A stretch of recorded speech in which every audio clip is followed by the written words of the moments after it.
Olá, pesquisador, tudo bem com você? Aqui é Augusto Canaciro com mais uma estratégia acadêmica para você que pretende entrar no mestrado ou no doutorado, que você vai enfrentar o processo seletivo. E a minha dica de hoje é: pesquisador não produz por hora trabalhada. E por que é importante você entender isso? Porque a chance de que você que está enfrentando o processo seletivo, você está se sentindo sobrecarregado com um monte de coisas para fazer, como por exemplo, construir o seu projeto de pesquisa, estudar para as provas de proficiência em língua estrangeira, estudar para a prova de conhecimento, se preparar para algumas etapas do processo seletivo que podem ser orais, né? Como uma entrevista, uma arguição, uma defesa do projeto de pesquisa, ou outros tipos de avaliações orais. Além desse monte de coisas exigidas pelo processo seletivo, você tem as suas obrigações pessoais e profissionais. Então, o trabalho, as obrigações familiares, as tarefas domésticas e etc. E talvez com tudo isso, para fazer você se sinta inseguro e pense que não vai conseguir dar conta para entrar no mestrado ou no doutorado porque você tem pouco tempo. Mas isso é uma armadilha. E essa armadilha é de você acreditar que você não vai conseguir porque você tem pouco tempo. O fato de você acreditar nisso abala toda a sua confiança e você acaba sendo derrotado, entre aspas, né, antes de entrar no campo de batalha. E o que seria ser derrotado antes de entrar no campo de batalha? Seria desistir e não enfrentar o processo seletivo. Então a estratégia que eu vou te ensinar aqui consiste em 6 ações principais. A primeira ação é saber que o fato de você ter pouco tempo não significa que você vai fracassar. Na época da graduação eu tinha alguns colegas que tinham muito tempo livre e mesmo assim eles não foram aprovados no processo seletivo de mestrado. E por que eles não foram aprovados? Simplesmente porque eles não se dedicaram à preparação.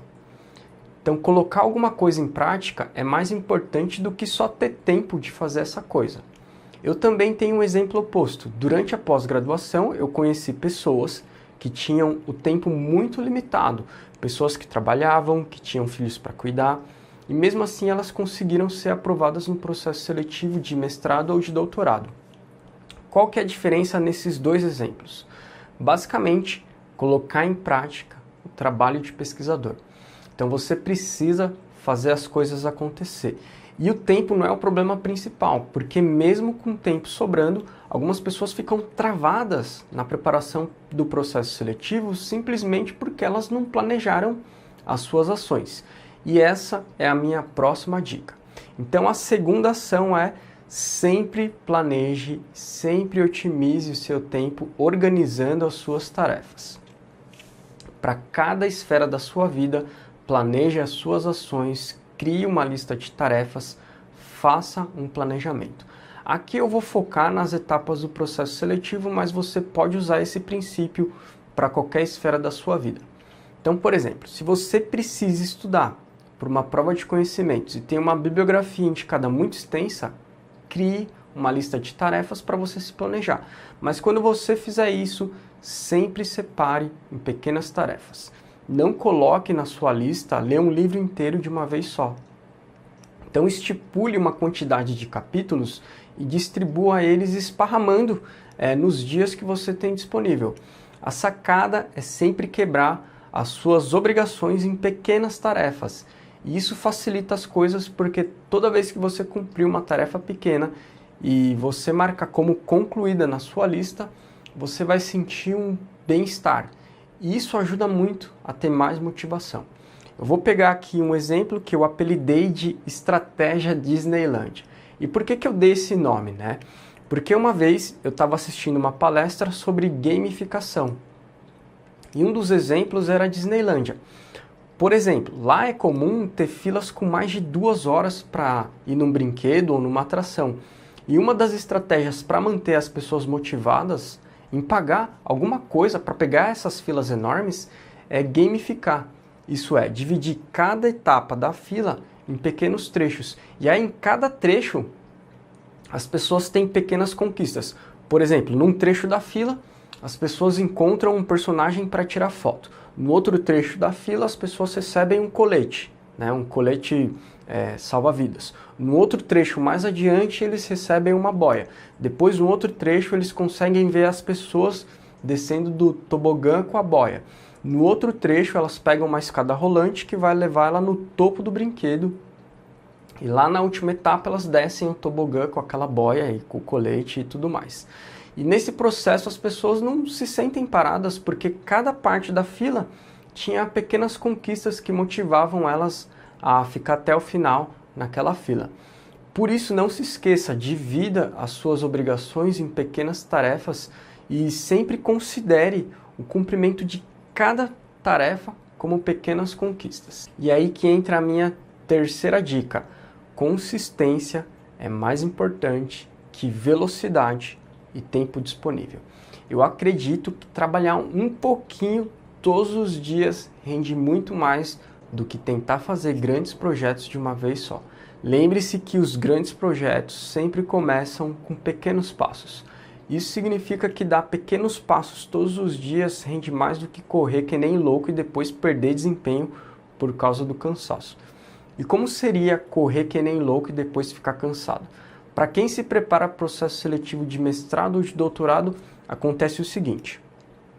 Quando você pega um dia para estudar o processo seletivo, aí você tenta ficar várias horas direto. Por exemplo, 5 horas diretos estudando. A chance são de que no meio do processo pode bater um desespero, porque você queria terminar um monte de coisas naquele dia e isso acaba te deixando desesperado. Então o segredo é não se desesperar. Então coloca na sua cabeça que você não precisa terminar tudo hoje e que a melhor estratégia é trabalhar um pouquinho, né, todos os dias, porque isso vai render muito mais. Enfrentar o processo seletivo de mestrado ou de doutorado não é uma corrida de 100 metros rasos, é mais como correr uma maratona. E para enfrentar uma maratona você precisa começar a se preparar bem antes. E na corrida você tem que ter consistência. Numa maratona você não pode gastar sua energia de uma vez só, porque a chance são de que você não vai conseguir terminar a corrida se você não gerenciar o seu esforço. E no mundo de quem está enfrentando o processo seletivo de mestrado ou de doutorado, gerenciar a energia é trabalhar um pouquinho todos os dias e evitar a armadilha de tentar fazer tudo de uma vez só, porque como eu já expliquei, essa armadilha de tentar fazer tudo de uma vez vai te trazer desespero, porque você vai sentir que tem um oceano de coisas para fazer. Então não se desespere, mas se planeje com antecedência e sempre tenha consistência. A quarta ação é a qualidade quando você estiver estudando. A qualidade do seu trabalho e dos seus estudos são mais importantes do que o tempo que você tem disponível. É melhor ler um livro com foco e atenção plena em 30 minutos do que passar 4 horas numa leitura entediada que você fica bocejando. O foco e a atenção na preparação do processo seletivo são mais importantes do que o tempo que você tem para estudar. E aqui você precisa ficar presente por uma coisa. Estudar não é aprender. Tem gente que fica horas e horas estudando e quando chega o dia da prova de conhecimentos não se lembra de nada. E por que que isso acontece? Porque a pessoa não aprendeu. Por isso você precisa saber que o mais importante para aprender não é a quantidade de horas estudando, mas o foco e a atenção, ou seja, a qualidade do seu estudo. E como que você pode melhorar o seu foco e atenção plena quando você estiver se preparando para o processo seletivo de mestrado ou de doutorado? Eu não sei se você me acompanha, mas em outros vídeos eu comentei sobre o método Pomodoro, que é você cronometrar 25 minutos de trabalho ultra focado, sem interrupções, seguido de 5 minutos de pausa, para você espairecer a sua mente. Então você fica 25 minutos com foco de raio laser, descansa 5 minutos. Com o tempo você pode mudar essa escala de trabalho, mas o método tradicional são de 25 minutos. E nesses 25 minutos não deixe que absolutamente nada te interrompa, né? Então se tranca em algum lugar na sua casa, avisa as pessoas que moram com você para ninguém te encher o saco, vai lá e fica focado apenas nos seus estudos. A minha quinta dica é nunca perca de vista a direção certa. E o que seria a direção certa? Seria preparar tudo que você tem que fazer e colocar numa lista. Toda vez que você terminar uma tarefa, você não vai ficar perdido sem saber o que você vai fazer depois. Então planeje aonde você quer chegar e tudo que você tem que fazer para você alcançar aquilo que você pretende conquistar. E coloque tudo isso na sua lista de tarefas. Qual é o passo que você precisa dar nesse momento? Ou seja, qual que é a tarefa que você precisa fazer agora? E depois que você terminar ela, qual que é a próxima tarefa? Sempre planeje o seu próximo passo com antecedência, porque isso vai evitar de você ficar improvisando no caminho que você precisa percorrer. Não improvise, planeje as suas ações e não se perca nas suas tarefas. A minha última dica é a importância de descansar. Lembra que eu falei no começo que pesquisador não produz por hora trabalhada? E uma das maneiras de você aumentar a sua produtividade é estando bem, e por isso a importância de você descansar pelo menos um dia na semana. Então, se você está todo lá bitolado trabalhando durante a semana, e nos sábados e nos domingos você está ultra focado na sua preparação para o processo seletivo, você tem que saber que isso não é tão eficiente assim. Se você descansar a sua mente, pelo menos um dia na semana, você vai ter muito mais energia, muito mais disposição para trabalhar. Se você pegar, por exemplo, o manual de um carro, você vai ver lá que tem um período ou uma quilometragem para você fazer a manutenção periódica daquele carro. Porque a chance são de que se você sempre dirigir aquele carro direto e sem parar ele por um tempo para fazer as manutenções periódicas, a chance são de que aquele carro vai quebrar mais cedo ou mais tarde. E a sua mente e o seu sistema nervoso são como um carro, ou seja, você precisa fazer a manutenção neles. Você tem que descansar, porque senão você vai quebrar. Fechando a estratégia aqui, os seus resultados no processo seletivo de mestrado ou de doutorado não são proporcionais à hora trabalhada. Às vezes você pode ficar 4 horas direto escrevendo uma parte do seu projeto de pesquisa e aquele texto ficar muito ruim. E no outro dia você faz um texto maravilhoso em 30 minutos. E o que vai contribuir para você produzir algo melhor em menos tempo são esses ingredientes. Então, primeiro, organização e planejamento das tarefas, consistência, intensidade, a direção certa dos seus esforços e, por último, o descanso. Sério, consistência, intensidade, seguir na direção certa dos seus esforços e o descanso são mais importantes do que o tempo que você tem disponível e a velocidade do seu trabalho.